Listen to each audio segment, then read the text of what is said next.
I am very, very pleased to welcome Professor Prasenjit Biswas to this week-long course on Western philosophy organized by the Bhakti Vedanta Research Center.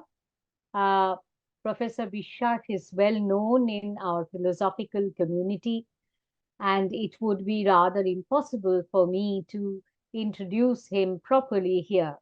But still, for the students, he has been a professor at the Department of Philosophy, Northeastern University, for a very, very long time. And his area of specialization is phenomenology and continental philosophy, philosophy of mind, philosophy of tribes of Northeast India.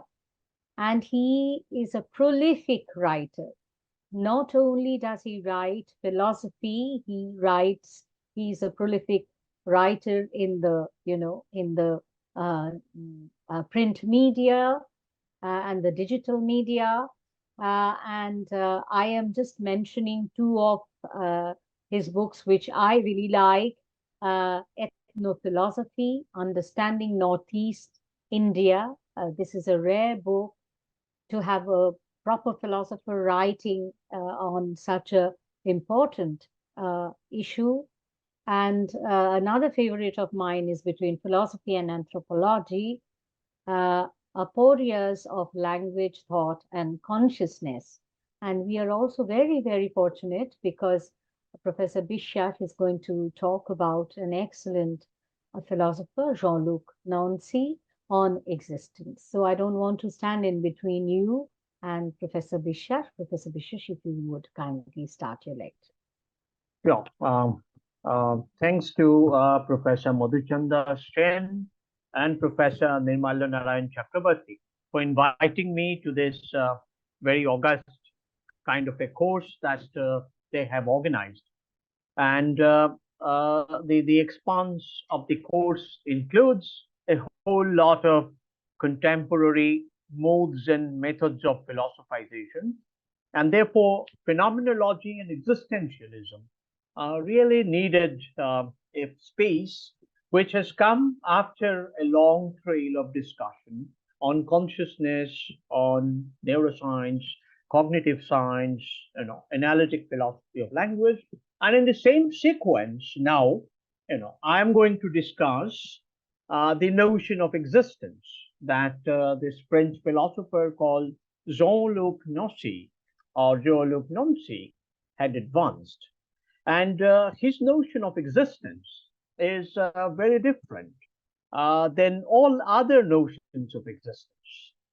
In existentialism, existence is often equated with a kind of a dialectical relationship between being and non-being. But as far as Nancy is concerned, he is trying to create a space beyond this kind of a dialectic, which happens in our ordinary experience of life, where we encounter the other, and also we encounter a set of experiences that are not entirely in line with our expectations, or that which we cannot even predict how it's going to happen. So two things actually remain very uncertain.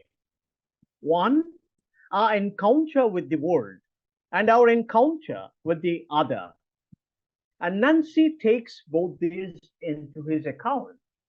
And as far as encounter with the world is concerned, we encounter the world, and it's not the world that encounters us. And it's a very revolutionary kind of statement. That we encounter the world, and the world doesn't encounter us, is something that other philosophers like Sartre, Heidegger won't agree. They would be talking about a certain mode of being in the world, both Sartre and Heidegger. Sartre would be talking about being in itself and being for itself, attributing two different modes of being. One mode is equated with the worldliness of being, and the other mode is equated with the nature of consciousness, the nature of embodied consciousness, which is being for itself. And this largely continues to the Kantian tradition of distinguishing between noumenon and phenomenon. Apparently, Sartrean being is a phenomenal being and not a noumenal being. The noumenal being for Sartre is empty, it's vacuous. It's not able to account for how it comes to its own consciousness, how it relapses back into its own consciousness. The being itself is not able to account for that. It's not able to give a reason for a state of for itself in which its consciousness relapses. So the state of for itself as arising from the world creates a certain kind of a hole in our human consciousness. And that's what Sartre discusses in his Being and Nothingness, the famous treatise of Sartre. In contrast, Heidegger would modify Sartrean position by accusing him that being for itself is something like an illicit form of transcendence from the world, as if the being can withdraw itself from the world and can recoil itself in its own kind of consciousness that is carried from the world. Well, Heidegger would say that there is no exit from the world. The being is entirely, positively, and totally rooted in the world. And that's what he calls as being in the world. The being in the world cannot account for its own existence, how it comes into existence, and how it gets hyphenated with the world, how it gets embroiled, encumbered, enveloped with a kind of world consciousness and modifies itself as a being in the world. Being cannot account for that kind of a state of existence. So neither Sartrean being for itself, which is a relapsing into or recoiling into the depths of one's own consciousness after being encountered by the world or with the world, and thereby creating a hole in consciousness, a hole, H-O-L-E, hole in consciousness. And on the other hand, for Heidegger, it's jumping into the world, in a sense, going completely, totally into the depths of the world, so much so that there is no return to oneself, and one completely modifies the sort of original self that one actually carries before one dives into this world, and thereby completely changes, modifies the nature of the self into being in the world for which one is not accountable, for which one is not able to provide a substantive reason, except that one can merely say that this is my existence, and I don't know how I exist in this mode, and I'm thrown into this existence.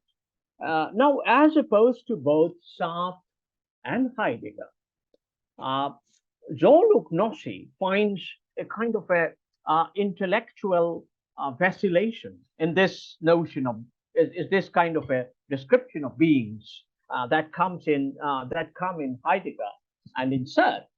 The vacillation is because as if the world brings the experience, as if the encounter with the world remains as the source of being, in both Sartre and Heidegger. Now, Nancy wanted to correct this fundamental intrusion of the world into the very concept of being. The concept of being needs to be salvaged from being interfered by the world, being modified by the world into what it actually is. Instead of just talking about the potentiality of the being, as Heidegger talks about, Nancy preferred to talk about the actuality of the being. There is no non-actual possibility, as Heidegger talks about in terms of authenticity. So the possibility is a certain kind of actualization, and one has to understand how being actualizes itself. And here comes some of the paradigm statements from Jean-Luc Nancy. I would call it paradigm statements in the sense that he produces a corrected picture of being in terms of its existence. And I'd like to share one or two slides that I have quickly made now. So I'll just share with the screen. Let me just see if I can share the screen with you. Share, yeah. Just a second. I think I will be able to go to my slides. Uh, and yeah, let's quit sharing.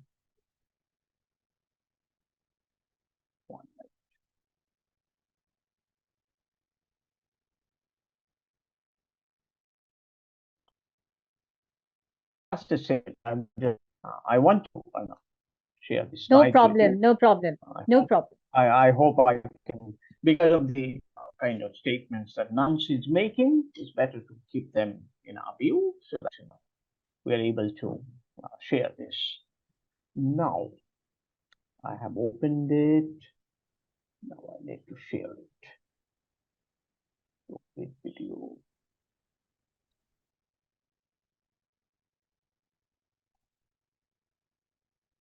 Yes, now they can see my screen. Can you see the screen, participants? Yes, Yes, sir. Prasenjit, it's just fine. Okay, Yes. fantastic. So the world does not have sense. Fantastic statement.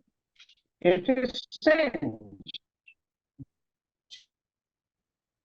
His famous work on sense makes this kind of a statement. And we have to understand that the world acquires sense because sense comes to the world and world doesn't come to the sense. If world was coming to the sense, then it becomes a kind of a dialectics between world and sense mediated by the being. Here, sense comes unmediated to the world. And once it comes to the world, the being is in a position to have a meaningful encounter with the world. Now, senses as it is, as it opens up, as Nancy would say, it's an opening to the existence as such, not existence of a particular or existence of a particular mode of being or existence of a particular mode of subjectivity or objectivity. But it's a kind of a general opening. It's a kind of a universal opening to existence. How it happens. So let me just read this particular Nancy himself. Although there is a bit of a typing mistake, I hope I can correct it while reading. Being with a capital B, which is a generalized form of small being, is the restless pleasure by and through becoming every moment. So there is becoming at every moment. The being is not without becoming. But in case of Sartre, Hegel, and Heidegger, being is in its originary moment is without becoming. And this originary moment cannot be captured, as Nietzsche points out, that the originary moment of being is a certain kind of a unknowable for Nietzsche. For Kant, it is thing in itself, which is unknowable, which is being in its originary moment. But there is no originary moment of being here. Being is already becoming for Nancy. Being is not always already becoming for Sartre or for Heidegger. As if being can non-become. There is a negation of becoming in the originary presence of being. And that's a point of metaphysics of presence, as we call it. Once the presence of being is like being without becoming, being without any encounter, being in the midst of an encounter, without being in the midst of an encounter, being in its originary presence, as it accrues in Sartre, in Heidegger, and also in Hegel. Let me call it being without becoming. It's a kind of a perpetual, unexplained negativity of being. And that is totally debunked by Nancy, by saying that being is already a process of becoming, or becoming as such, if you don't like the word process, is becoming as such. Being is time, in a sense. You don't have to demonstrate a different kind of temporality, as Heidegger would like to talk about, or Badiou would like to talk about in the form of even. But being is already becoming. Being is time. There is this identity, which is not metaphysical identity between being and time, but it's a kind of a phenomenological identity. As Merleau-Ponty beautifully puts it in this way by saying that there's a primordial unity between the being and the world. Of course, Merleau-Ponty talks about the world, but here we are talking about the world in the form of sense. No longer world as world, but world as sense. And how sense comes to the world, that's the question that Nancy is trying to answer. So Nancy's answer is that, here you can see, being is the restless pleasure by into becoming every moment. And that's important next, by opening up and unfolding every moment as an infinitesimal difference. Every moment creates an infinitesimal difference, a difference which lies at the heart of being. And therefore, there's nothing like an originary being. It's a being with an infinitesimal difference, which is the originary being. And it is, in a sense, a presence that is turned into becoming. In a Whiteheadian mode, if you like, in the mode of vitalistic or Spinozistic understanding, where being is already a part of becoming. And becoming is something that goes on from the past, beyond our consciousness, and also preceding our consciousness. So you don't have a kind of a causal temporality in understanding becoming. If you fall into the trap of a causal temporality of understanding becoming, then becoming has to be identified with a point in time. And the point in time is not available, which becoming could be a becoming for the originary being. So the originary being eludes the process of becoming. Or the moment originary being is placed on a stream of becoming, it is already distorted. It's already phenomenologically unrecoverable from its originary point. So therefore, there's no point of talking about the originary presence of being. This is what Nancy is trying to say. So what happens to this infinitesimal difference? Being flips into nothing. A little spelling mistake on my part. Being flips into nothing, and nothing flips into being.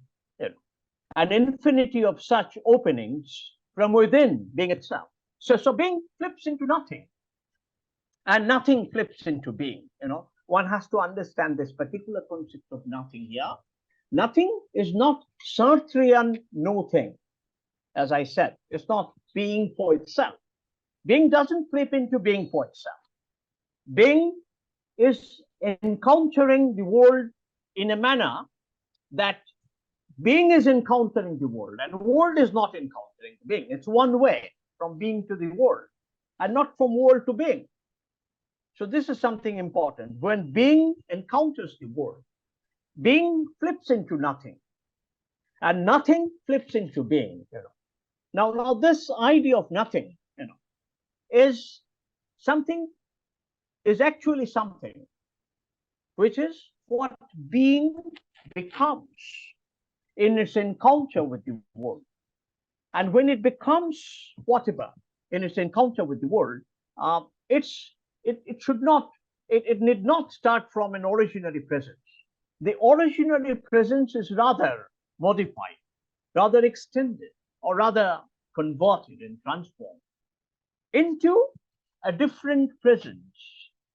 And that different presence, is still to be codified, is still to be named as something. It's without a name. You can't name that change that has occurred. You can't name that first step into becoming. and it remains as something that is still to attain a stable sense of being, though it is not beingness. Otherwise, it will relapse into the Sartrean, Hegelian, and Heideggerian mode of dialectic. If we have to consider it as beingless, and then it will bounce back into the state of awe itself. It's not bouncing back to an originary presence. It's moving forward, and in this movement forward, in this movement forth, or movement to the foreground, of becoming, the movement towards foreground of becoming. Nancy uses this fantastic coinage. He says it is being towards sense. That is the being towards sense, because being is encountering the world. Had it been the other way around, that world is encountering the being, as Heidegger was much anxious about, or Sartre was much anxious about, then there is no place for sense here. The sense is absorbed, appropriated by the world itself. It becomes a certain mode of worldliness in Sartre, Heidegger, and Hegel. While in case of Nancy, it is not worldliness per se, but it's an admixture of the first step of becoming into the world. It's a baby step towards becoming into the world. And then the world is encountered in terms of infinitesimal differences by every move that being is making in the world. So being assumes a certain autonomy, a certain kind of a opening towards the world. And that opening, that autonomous opening towards the world, connects the being with a large number of other beings. It's possible then to connect itself to a large number of other beings, all of which are part of this process of becoming. It's not merely connecting oneself to the world, but it's connecting oneself to multitude of processes of becoming, which other beings are also already into, without losing their own self-identity, or without assuming an originary presence for themselves. So it's also presuppositionless. You won't have to presuppose an originary being which is out there in the external world with whom you have to encounter, nor do you have to presuppose an external world. You won't have to presuppose an external being or an external world in order to have this process of becoming, which is a being towards sense. And this towardness is also not something that is, something like the old school intentionality. It's not intentionality. You can't call it a kind of a directedness. You can't call it a certain kind of an orientation. Both orientation and directedness are missing, as classical phenomenology would like to attribute in the process of becoming. And Nancy is shifting intentionality and orientation towards the world. And when he shifts it towards the world, it goes inside, at the interior of the being. It's not at the exterior of the being. It's in the interior of the being that you have an interiorized sense of intentionality. You have an interiorized kind of worldliness. You have an interiorized kind of orientation. When a baby step of becoming is taken by the being, which is being towards sense.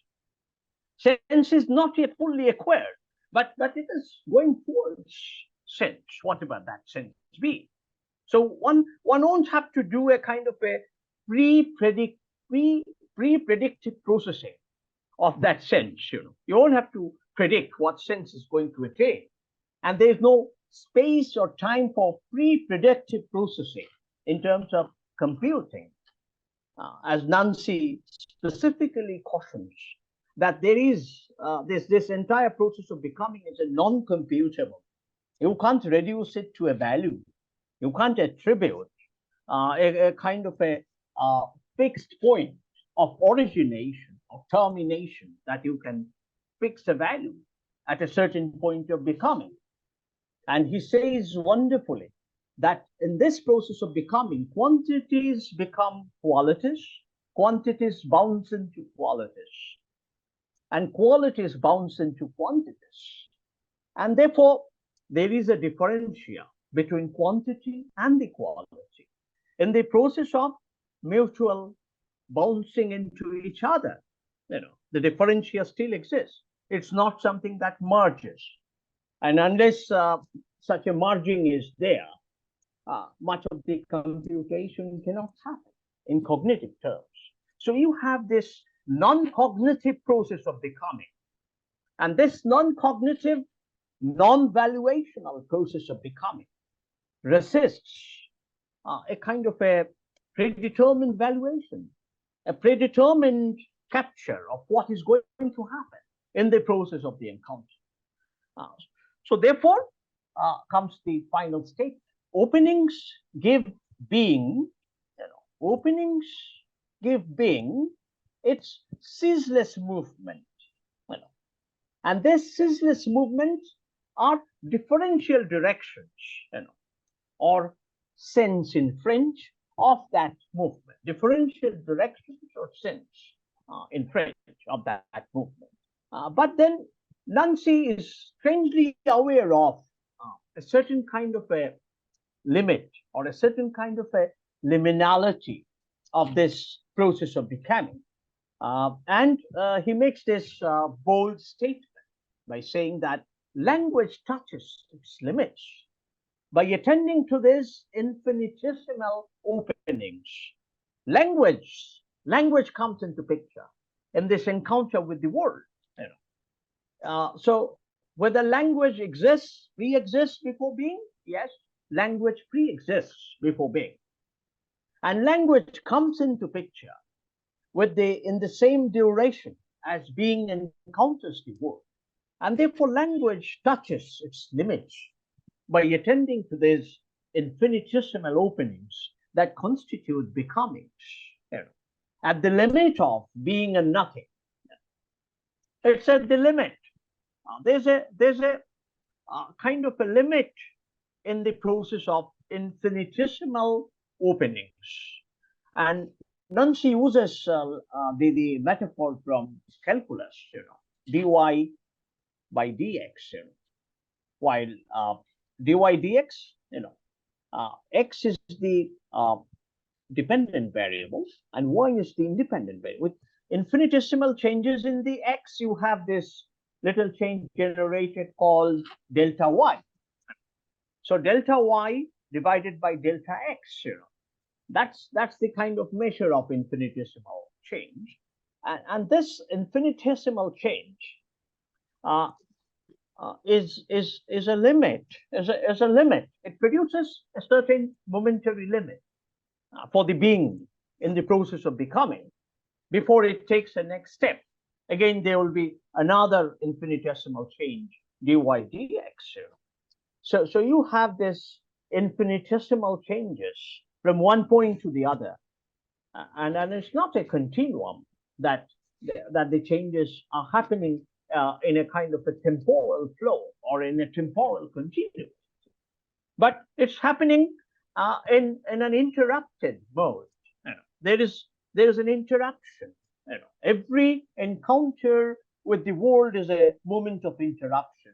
And these interrupted moments are moments of infinitesimal difference and multitudes of infinitesimal differences together with a certain phenomenal gap between them. Because it's not a continuum that the changes are continuous and synchronized. Changes are abrupt. They are iterated by way of their emergence, by way of their eruption, if you like. It's a kind of an eruptive process of infinitesimal change or changes that go one after the other, not sequentially, but abruptly, by disrupting its previous presence and creating something different ontologically. So therefore, It's an ontological process of becoming that has many disruptions, many eruptions, many interruptions. That always happens in the interstitial spaces between one moment of change and the other moment of change. Yeah. So Nancy now tries to put it in a schematic manner when he says the next part of the uh, slide, you can see that not a thinking of limitation, not a thinking of limitation, which implies the unlimitedness of a beyond. No, it's not a thinking of limitation, but a thinking of the limit as that on which infinitely finite existence arises, infinitely finite existence arises, and to which it is exposed. And this is something that actually brings out the core of Nancy's position on existence as the being encounters the world in terms of limitless openings through this infinitesimal differences in a large infinite space and time, opening up the infinity of the finitude of being. You know, infinity is not constituted by infinitude, but infinity constituted by these finite differences that the being undergoes, and through which existence arises, and to which it is exposed. And this is something that Nancy categorizes as a kind of a restlessness of the human subject. The human subject, in its process of encountering the world, you know, assumes a certain kind of restlessness. It can never be at peace at a certain point of time, because if it tries to be at peace with itself, you know, it doesn't move anywhere. Peace and stability are something that Nancy doesn't really endorse in this process of becoming. So therefore, Nancy's whole paradigm here uh, is a kind of a process of infinitesimal differences that creates a kind of restlessness. And he calls it restlessness of the subject or the restless subject, you know. Any, I am hearing some noise, but anyway, Madhuchanda, is it fine? I mean, I think there's some noise at the background. Anyway, so the subject, you know, Jean-Luc Nancy would say, the subject is what it does. It is its act, and its doing is the experience of consciousness, of negativity of substance, you know, as the concrete experience and consciousness of modern history of the world. So there is no other existence except the being that exists and which is in the process of becoming. Is quite Spinozist that way. Nothing other than the God exists as a substance. You know. So existence exists, nothing else exists, and being exists as part of the existence. So it's a kind of a singular existence. In Nancy's language, the singular existence is singular plural. And he puts it in a poetic manner by calling I or the self as the singular plural, an I thou relationship, you know, as multiplication of that singular plural relationship. And the nature of the relationship is such that the relation doesn't originate from the self, but self becomes a part of the relation that originates from somewhere else. Self becomes part of a relation with another. The relation doesn't originate from the self, but self becomes part of a relation that originates from another being, if you like. And these another set of beings are all part of this process of becoming, while each one of the singular being experiences, of course, a certain limit, a limit at the point of their difference with other beings. There's a limit there. The concept of limit is very is borrowed from calculus. Limit points to a space, but limit is not in the space. So limit is a kind of a directedness and a kind of an open directedness. And limit is not something that is determined. If it is determined, then it becomes limited. So the whole notion of limit undergoes a certain kind of a change. So to bring it to the point here is that the relationality of the being is directed and oriented from the other. It's not directed and oriented from the self to the other. And the moment Nancy inverts this picture of self-other relationship, or relationship between one being and another, being which is part of the process of becoming, is in the relation with another being which is part of the process of becoming. So that therefore becoming creates a direction of relationality which comes from the other and doesn't go from the self to the other. So this directionality from the other, from others, to the being which is in the process of becoming, actually changes the ontological character of existence. It changes the ontological character of existence to a kind of a consciousness which allows for negativity, a kind of a negativity of the substance in the restlessness of the subject, because the subject is restless, and therefore the notion of substance, existence certainly is not like substance. Existence is this restlessness, and what is created through existence is something like a substance.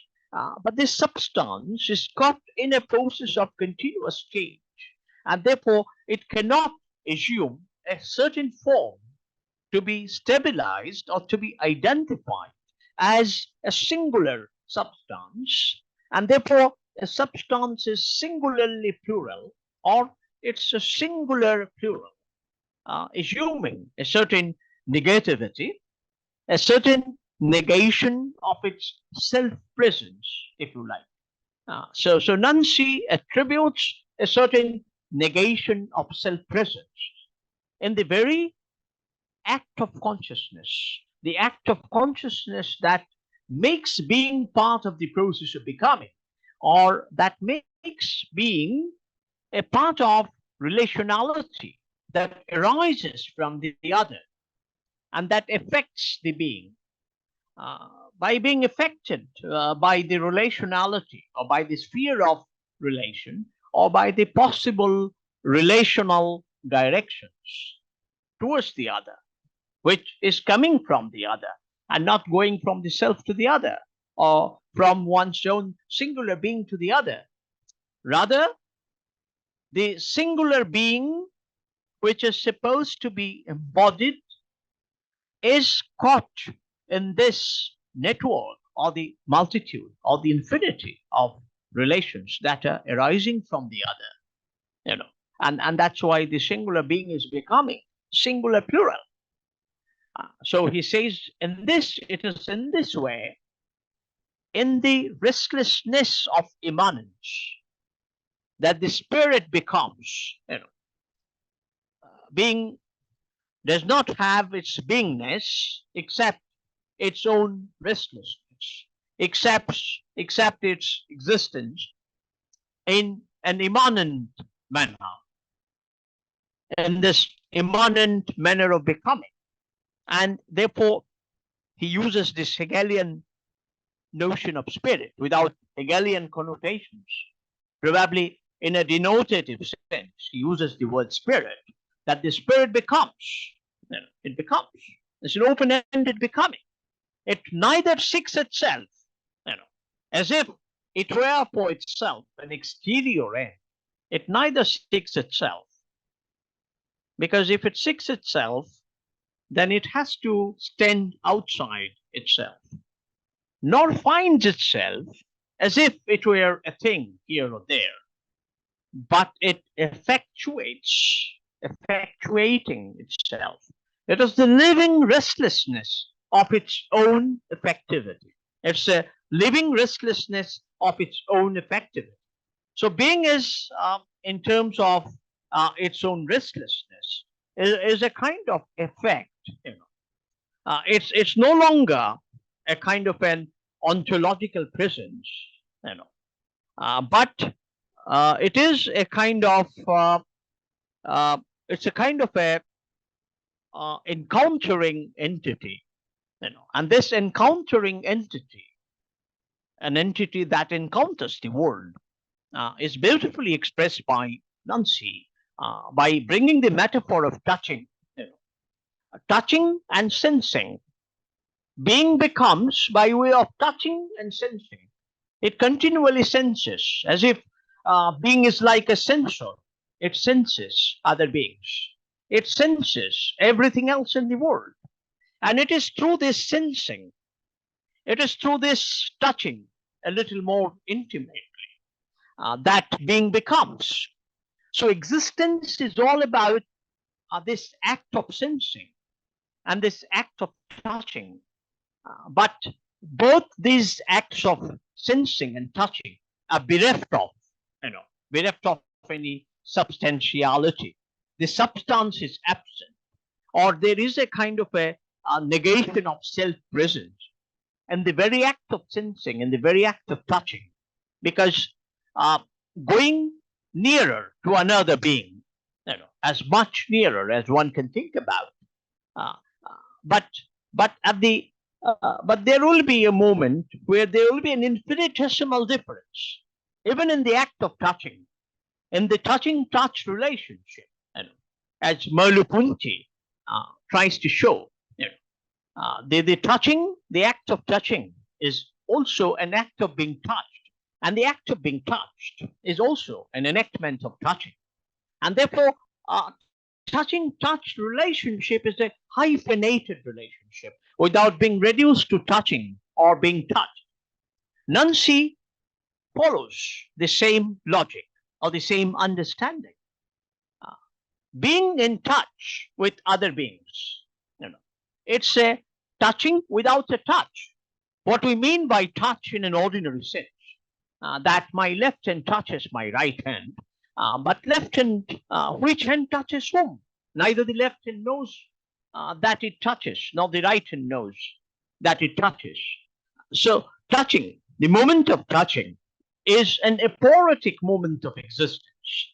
And this aporetic moment of existence comes also in the process of sensing the other, or getting related to the other, the way other affects with an A, and the way the being affects with an E, So being affects with an E, the other beings. Other beings affects with an A.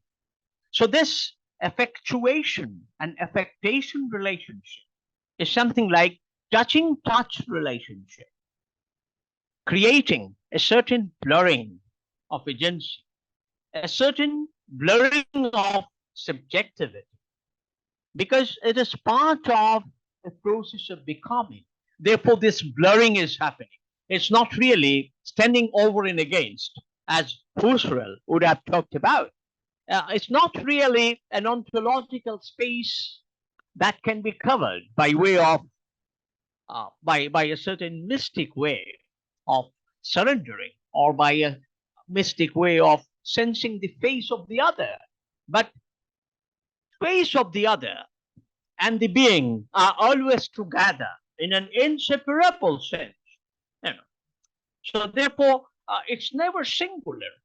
It's always singular plural. So you have this multiple faces of the other, and these multiple faces of the other extending themselves through a certain mode of relation at a certain point of time towards a certain being, and is reciprocated by that being in terms of towardsness towards all those other beings as another, because being oneself can never be oneself in this kind of a cross relational space, and in this kind of a other directed space where this cross relational beings are acting as another on each other, because they are effectuating, they're affected and they're effectuating, and there is an effusion or an emergence of sense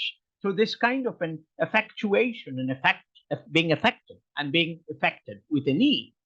So therefore, it's a kind of a relationship which does not really give us this possibility of naming it as touch or as sense.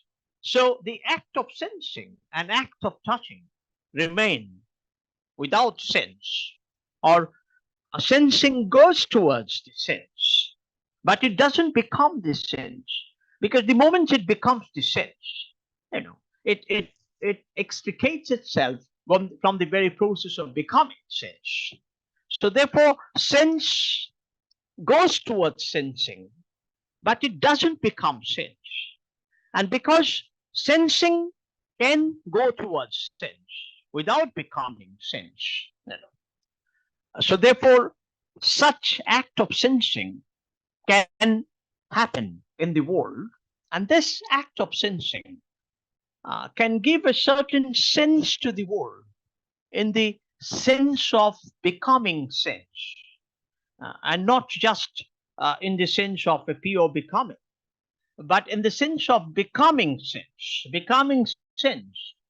which is sensing, which is going towards sense, and which is not pure becoming, because it's an opening to relationality of the cross relational beings, each of whom are tied with the other as another, and never being able to become a singular being, and therefore all the time opening itself out or emptying itself out, inside out, towards the possibility of a singular plural being, you know, in its own embodied or in its own enfolded form, the way it appears in the world. It remains in the same appearance, but at the same time, it opens itself up to this possibility of being singular plural as part of this close cross relational being, which is never reaching a certain kind of a closure.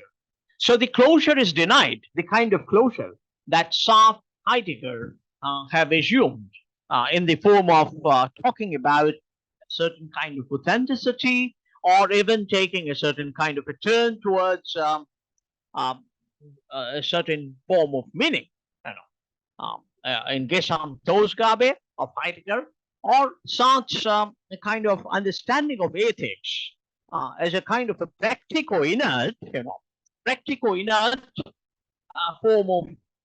form of ethical subjectivity that is committed to a certain set of ethical principles, a set of ethical principles that considers the other subjects as inert, as inert, and carries that self-assumed or self-imagined inertness in one's own practical ways of forming a principle and producing an act out of that principle, which Sartre calls as uh, ethico-politico-inert. That kind of an inert moment of creating a principle or constructing a principle uh, is not really part of restlessness of being, which constitutes a different history, an alternative possibility of historicization, which is not like Husserlian phenomenological sedimentation of a sense in a certain culture by assuming a certain closure for itself. That Husserl assumed such a closure in culture or in anthropology or in objectivist sciences had ended up creating a certain crisis for transcendental phenomenology. And the crises were more manifest in Heidegger, who turned transcendental phenomenology into a praxis of othering, or rather, a praxis of becoming oneself. Neither the praxis of becoming oneself nor this way of constructing an ethical political principle of exalting a certain kind of power or a certain kind of resistance on the other in the form of practical political inner, as Sartre talks about, or as Heidegger talks about in the form of Sittlichkeit, a certain kind of a foundational morality, or later in the form of a certain kind of a political pragmatic that Heidegger developed. And then further later, talking about a turn away from that kind of political pragmatism towards the notion of truth, are all somewhat elusive because all these corollaries of assumption of a fixed and stable being at a certain point of time and giving it a certain kind of historicity or a certain kind of ontologization had resulted into a tremendous form of political theological violence, which Jean-Luc Nancy clearly avoided by talking about movement towards the sense and also creating a sense of sensing. But that sense of sensing does not end with assumption of a particular sense. So this kind of an assumption of a particular sense is debarred, or rather effectuated in a manner that being remains singular plural, and singular plural being does not assume a certain predicate or a certain line of action or a certain strategy that sort of captures, stigmatizes, transfixes a certain kind of reality for itself. So the process of becoming gets short-circuited and tailored into a certain conception of reality in Sartre, Heidegger, Marx, and all other dialectical, quote-unquote, dialectical thinkers. Those who have taught that being can be now defined in a certain way.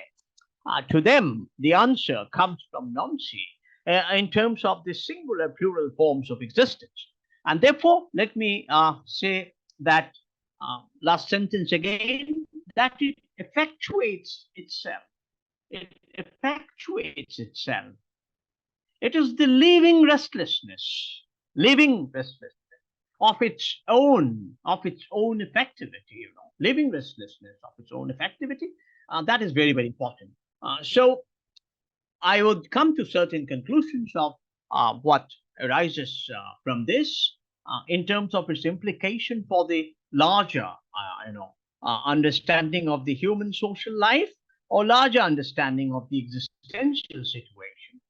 The larger understanding of existential situation is such that we have no fixed conception of self. Rather, it's an impossibility of conceptualizing a fixed self or a fixed self-identity, and therefore there is all the time a kind of insufficient reason, that haunts us. It's not sufficiency or an experience of sufficient reason that can allow us to construct a fixed self or self-identity in this sphere of relationality. It becomes anthropologically impossible to have this kind of relationality in terms of fixed identities. And this is something very, very important in understanding the kinds of the forms of identities that we occasionally come about or we come about all the time. So Nancy has a different concept of altogether, a different idea of gender, a different idea of sex identity, and he will say, for every living sexual being, and in all regards, sex is the being's differing from itself, differing understood as differentiating itself accord, according to multiple measures and according to all those tangled processes that go by the names of binary opposition like masculine, feminine, homo, hetero, active, passive, and so on, and differing understood as the species multiplying indefinitely, the singularities of its representatives. That is to say, there is no difference of the sexes, but there is, first and always, sex differing and differing itself.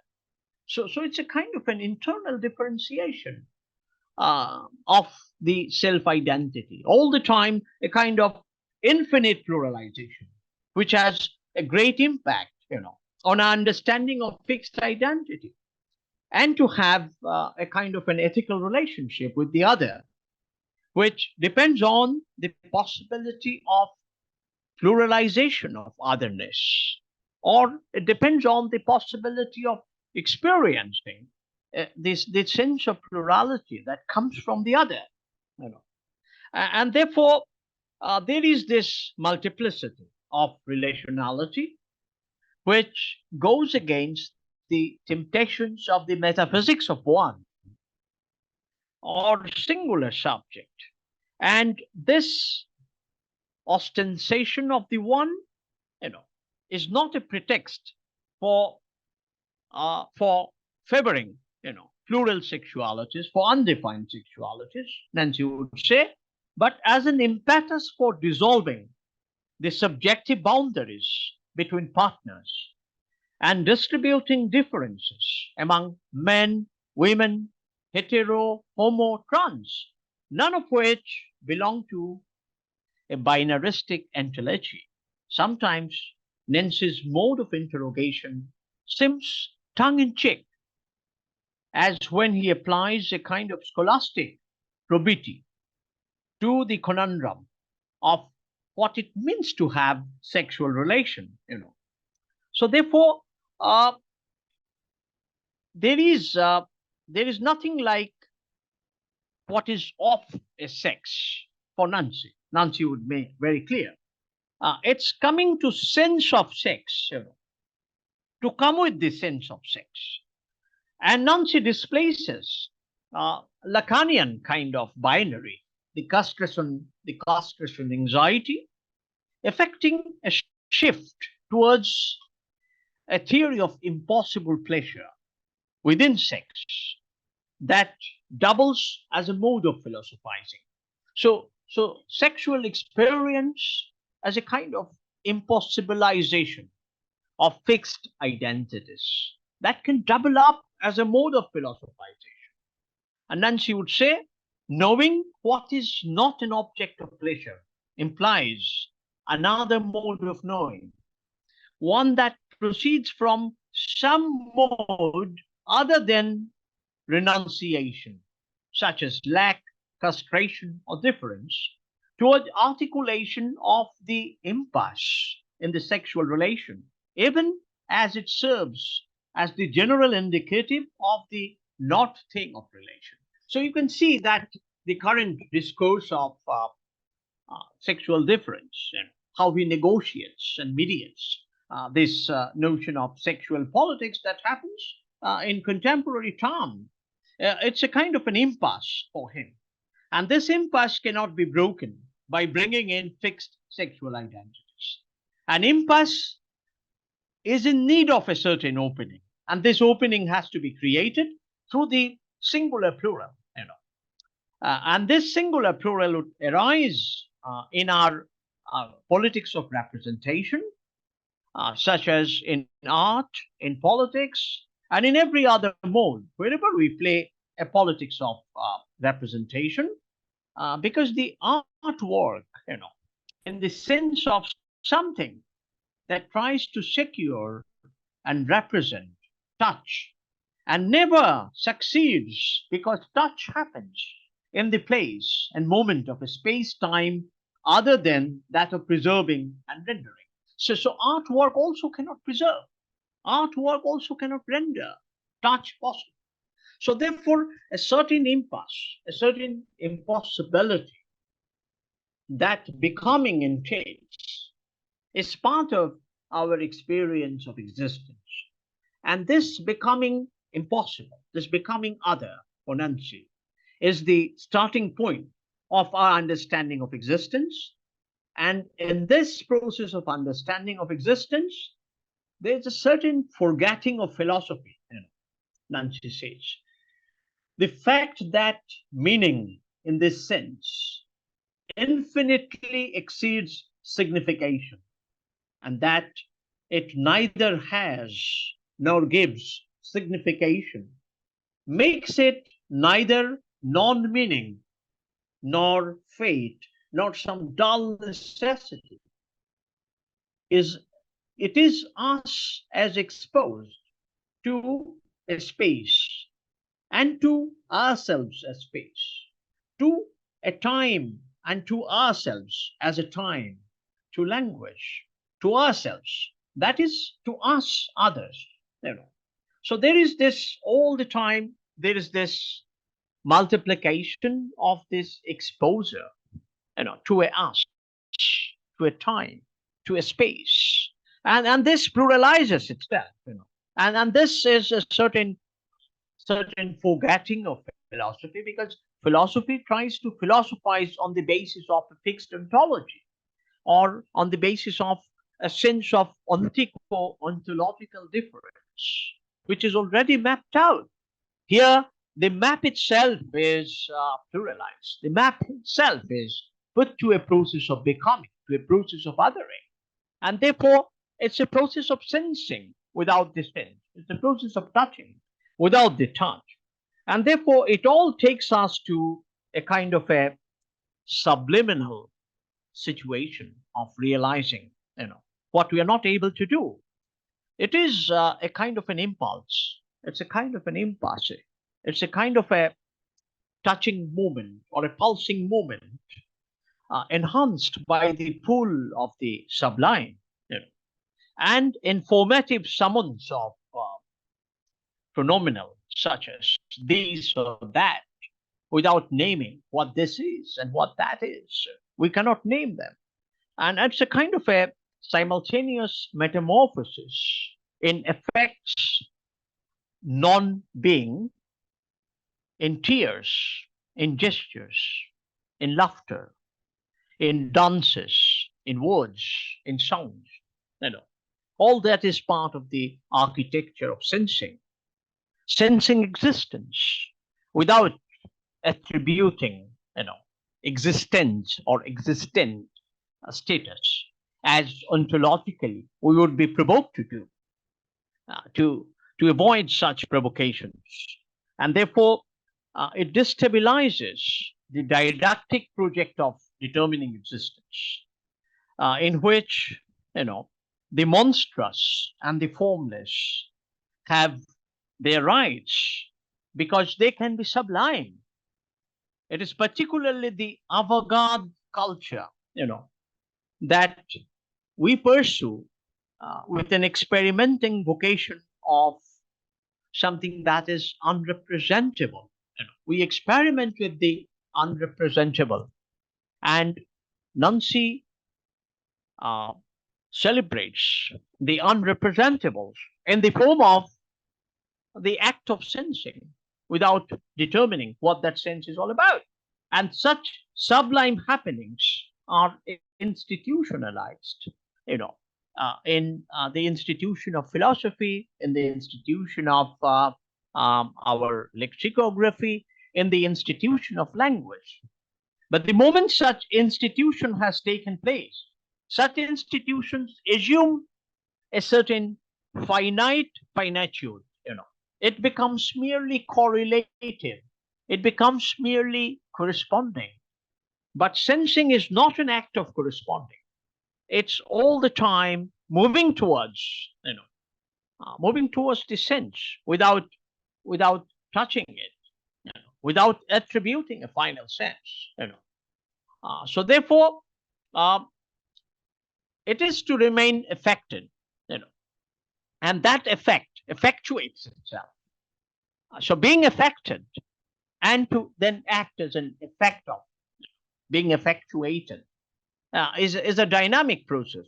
And this dynamic sense of existence is what Nancy has brought out in his notion of, um, you can say, notion of tenderness. A certain kind of a tenderness is required to remain, affected, because in the time that we live in today, most of the people are desensitized, and there is a certain lack of sense.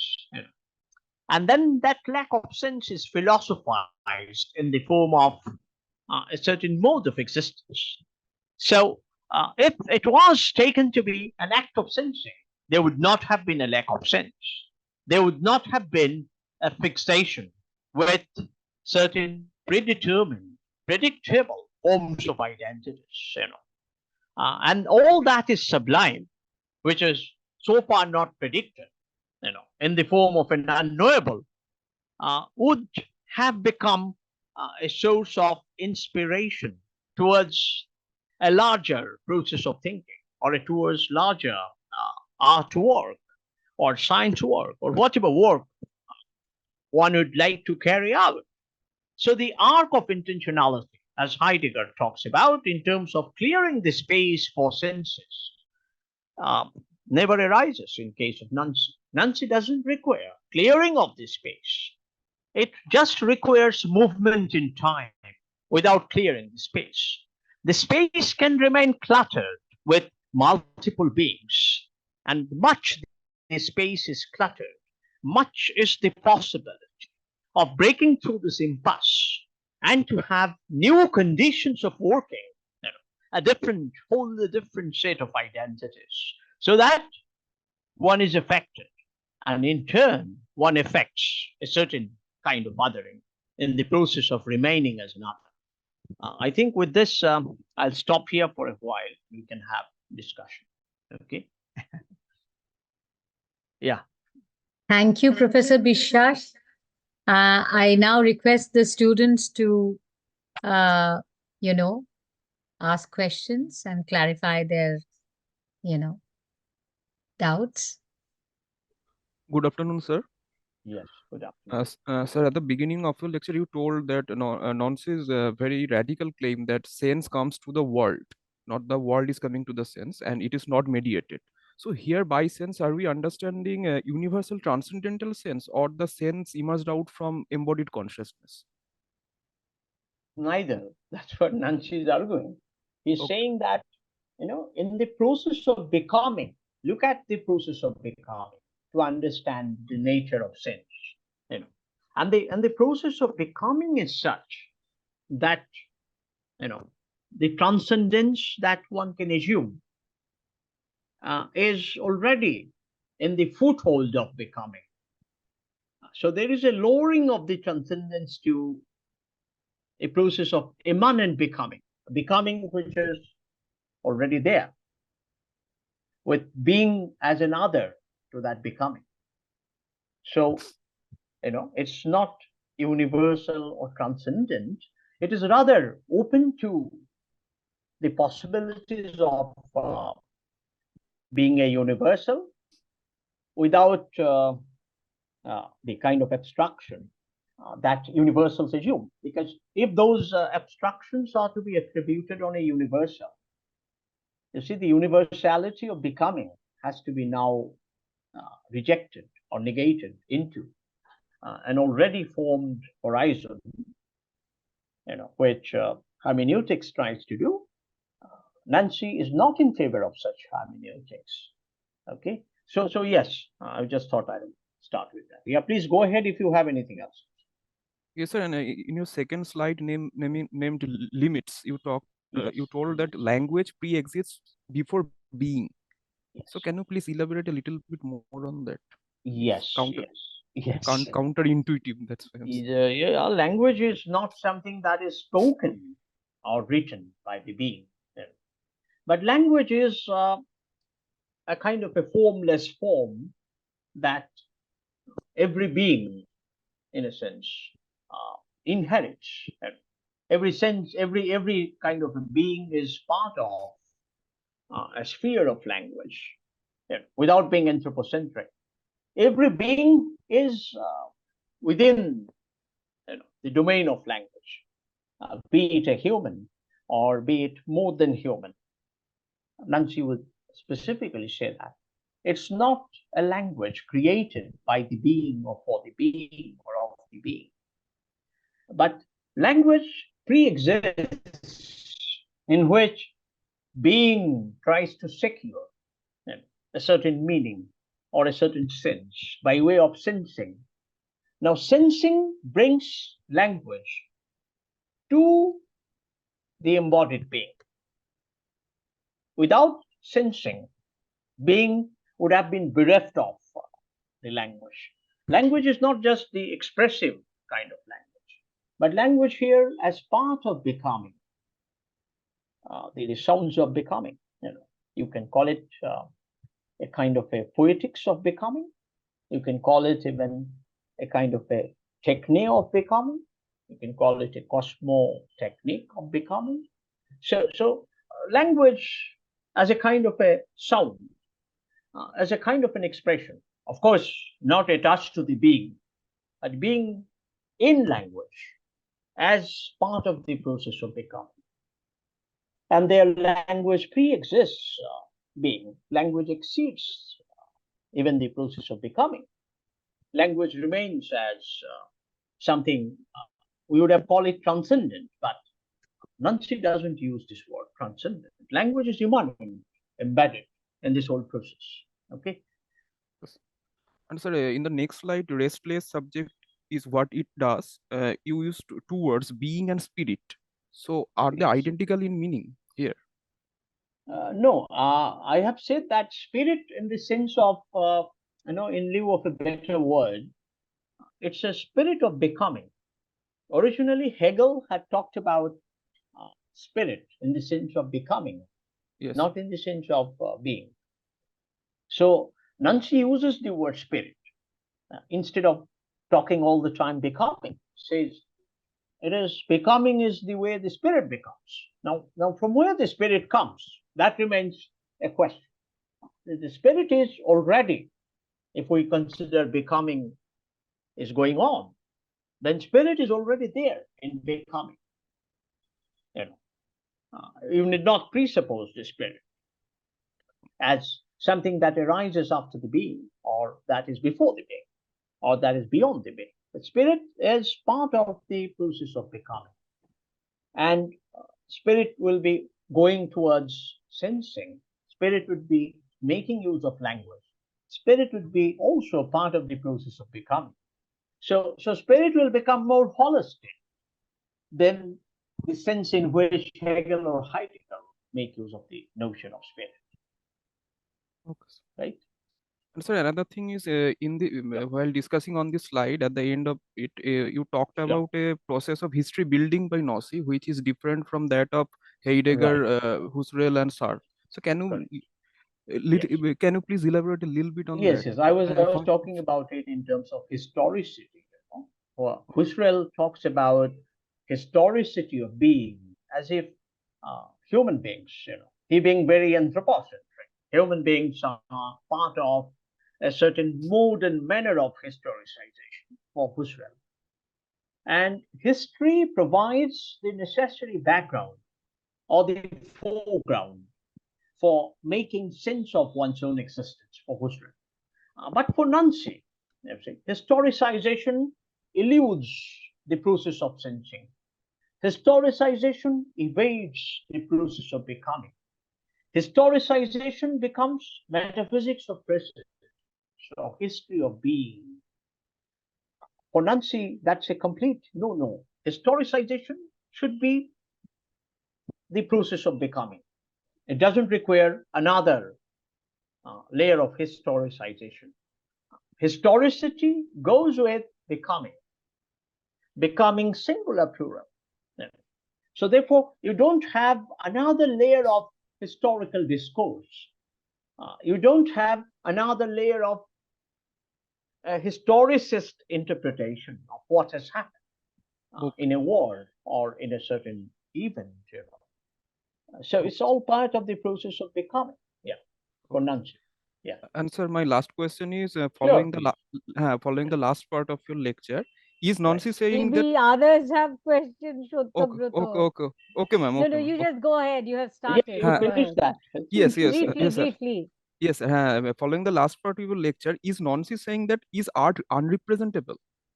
Yes, artwork is necessarily about the art of the unrepresentable, the unrepresentable sublime that resides at the heart of things, because the heart of things is constituted by the process of becoming, process of becoming the other, and the process of becoming the other is not representable in the artwork. So artwork is chasing the unrepresentable and trying to get a sense of the unrepresentable. But it requires new unfolding, new opening in order to become art. And that's what Nancy is putting art down in a sense. So Okay. all arts, all arts work in a continuous process. It has to chase and haunt, Okay, it's a okay, kind of ontological, he okay. uses the word ontological process. Yes, yes, yes. Yeah. Thank you, sir. Thank you very much. Thank you, sir. Is there any other question?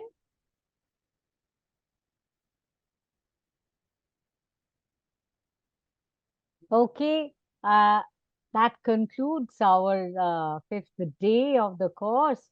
I would like to extend my heartfelt thanks to Professor Prasenjit Biswas for making time for us and for speaking on a philosopher who is very rarely spoken amongst these audiences. So thank you, Prasenjit, once again. And we hope to have you again with us. Okay. And Thank thank you, you. scholars. So tomorrow, same time, we start. Okay. So Okay. I take your leave, and thanks to you and Professor Nimalloda and all other dear participants.